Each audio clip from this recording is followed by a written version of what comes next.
दोस्तों, स्वागत है आपका मेरे एक और नए वीडियो में। तो दोस्तों, आज हम जानेंगे सीड सोइंग क्या होता है और मेथड्स ऑफ सोइंग कौन कौन सी होती है।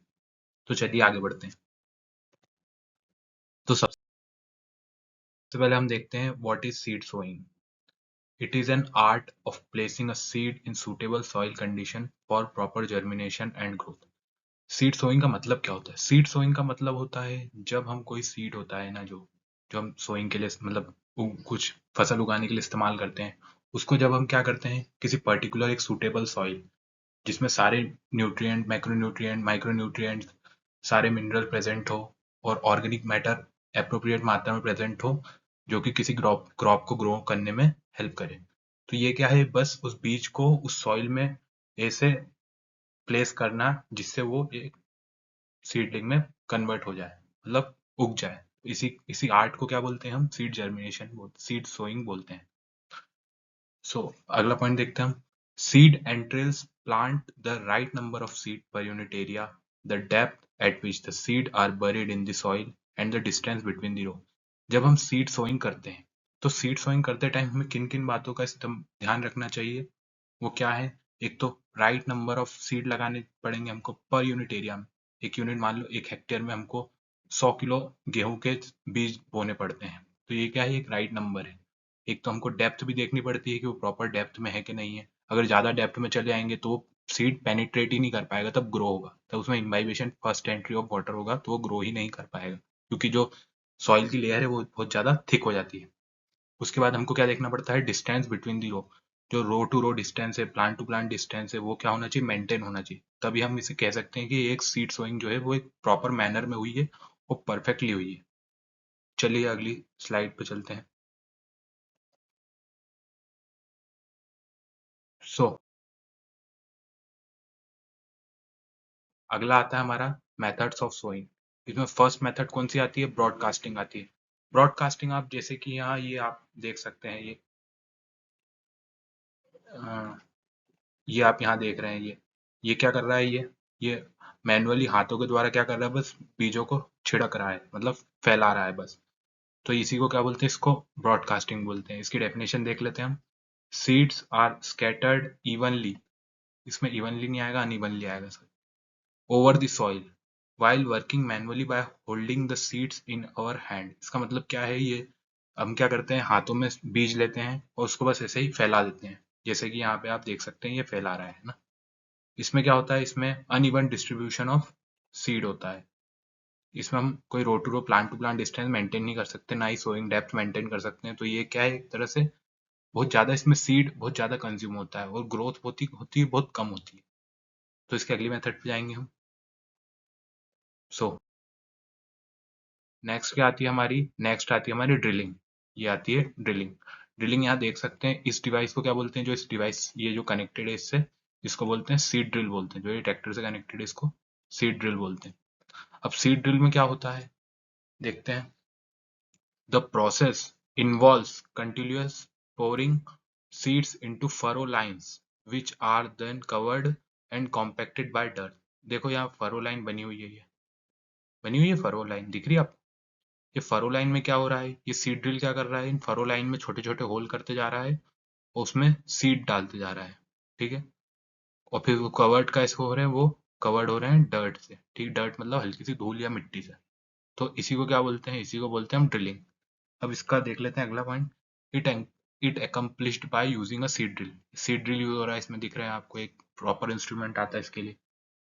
इसमें देखते हैं हम। The right number of seeds are sown at the proper depth and the location. इसमें हम क्या कर सकते हैं? इसमें हम एक तो सीड की row to row distance, plant to plant distance, ठीक है। मान लो यहाँ पे एक प्लांट लगा रहे हैं, यहाँ पे एक प्लांट लगा रहे हैं, यहाँ पे एक प्लांट लगा रहे हैं, जिससे क्या इनका, इनमें प्रॉपर न्यूट्रिशन बराबर मात्रा में सबको मिले। ऐसा नहीं कि हौच पौच ना हो जाए, यहाँ पे एक यहाँ लगा दिया, यहाँ यहाँ बहुत सारे लग गए, जिससे क्या न्यूट्रिएंट मिल ही नहीं पाए। तो इससे क्या होगा? एक तो हम प्लांट टू प्लांट डिस्टेंस भी मेंटेन कर पाएंगे, ये रो टू रो डिस्टेंस भी मेंटेन कर पाएंगे, और सीड की डेप्थ भी मेंटेन कर पाएंगे। तो चलिए अगली मेथड पे चलते हैं। अगली मेथड आती है डिबलिंग। डिबलिंग क्या होता है? ये इस डिवाइस को क्या बोलते हैं? इसको बोलते हैं डिबलर है। ये डिबलिंग के लिए इस्तेमाल होता है, डिबलर है। ये क्या होता है? ये एक मैनुअली चलाना पड़ता है, किसान को इधर से पकड़ना पड़ता है। और ये क्या करता है? ये जो है ना, ये जमीन के अंदर होल करते जाएगा और इसी के अंदर से ये जो दिख रहा है यहाँ से एक सीड गिरते जाएंगे इसके अंदर, होल करते जाएंगे सीड गिरते जाएंगे, होल करते जाएंगे सीड गिरते जाएंगे। तो इससे क्या होता है, एक छोटे से होल में जब हम किसी सीड को ड्रॉप करते हैं इस मशीन के द्वारा, तो इसी को क्या बोलते हैं हम, ड्रिलिंग, डिबलिंग बोलते हैं। तो देख लेते हैं, dibbling is the most typical method inserting seed into the holes. देख सकते हैं ये इससे क्या होंगे, होल्स होंगे, होल्स में क्या होगा, ये drilled in the seed bed and covered them, इसमें सीड गिर जाएंगे और फिर क्या होंगे, वो ऑटोमेटिक कवर हो जाएंगे इसके द्वारा। तो ये इससे हम क्या है, इससे एक तो रो टू रो डिस्टेंस भी मेंटेन होगी, सीड रेट भी कम लगेगा, क्योंकि हम, कॉमन सी बात है ना, हम ये देख सकते हैं यहाँ पे हमारा सीड तो बिल्कुल मेंटेन ही है ना, कि हमको पर्टिकुलर जगह पे एक दो सीड ही गिर रहे हैं। तो ये क्या है, इसमें क्या होता है, less seed is needed than with other method के हिसाब से इसमें क्या है, कम सीड लगता है। Spacing between rows and plant can be maintain, plant to plant and row to row distance हम मेंटेन कर सकते हैं।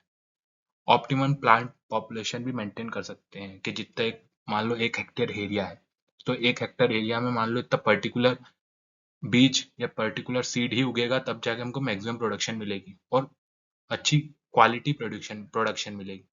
अब हम क्या करेंगे, हम उस पर्टिकुलर एरिया में मान लो 100 kg सीड डल रहे हैं उसकी कैपेसिटी, लेकिन हम वहाँ 200 kg डाल देंगे ब्रॉडकास्टिंग के थ्रू, तो वो क्या होगा, वो हमारी इनडायरेक्टली हमारी क्या है, यील्ड पे, हमारी जो उपज होगी उस पर डायरेक्टली नेगेटिव इम्पैक्ट करेगी, क्योंकि हमारे जो न्यूट्रिएंट का जो अवेलेबिलिटी है वो सिर्फ 100 kg सीड के लिए ही है। अब वहाँ हम 200 kg सीड डाल देंगे तो वो क्या होगा, न्यूट्रिएंट के लिए कंपटीशन बढ़ जाएगा, तो इससे क्या होगी, हमारी यील्ड गिर जाएगी। तो चलिए चलते हैं अगले उस पर। सो नेक्स्ट हमारा क्या आता है, नेक्स्ट हमारा आता है ट्रांसप्लांटिंग। जैसे कि आप देख सकते हैं यहाँ ये क्या कर रहे हैं, ये मजदूर ये कुछ लगा रहे हैं। अब ये कुछ क्या लगा रहे हैं, ये हमारा राइस। राइस में आप सबको पता है, सबसे पहले हमको एक नर्सरी तैयार करनी पड़ती है, जहाँ पे राइस को, उसका सीडलिंग तैयार करना। सीडलिंग हमने पहले वाली वीडियो में देखा है, अगर आपने नहीं देखा तो पहले वाली वीडियो देख लीजिए, सीडलिंग क्या होता है। सो सीडलिंग तैयार करना पड़ता है, मतलब एक बेबी प्लांट तैयार करना पड़ता है, उसको नर्सरी में तैयार करना है। फिर 2 to 3 वीक्स में क्या होता है, वो रेडी हो जाता है मेन फील्ड में लगाने के लिए। तो राइस इंटेंसिव क्रॉप होती है, पता ही है, राइस इंटेंसिव क्रॉप होती है, मतलब वाटर ज्यादा लगता है इसको।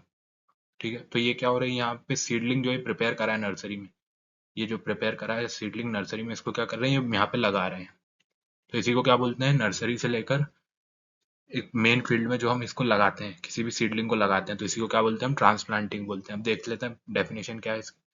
It is a process in which 2 to 4 weeks old seedling is transplanted into the main field from nursery। जैसा कि मैंने बताया, नर्सरी से क्या करते हैं हम, 2 to 4 week ओल्ड कोई भी सीडलिंग, वेजिटेबल्स में भी अधिकतर टोमेटो, गार्लिक, इनमें भी क्या होता है, सबसे पहले हमको सीडलिंग तैयार करना पड़ता है नर्सरी में, उसके बाद हम इसको मेन फील्ड में ट्रांसप्लांट करते हैं। तो इसी प्रोसेस को क्या बोलते हैं, ट्रांसप्लांटिंग बोलते हैं।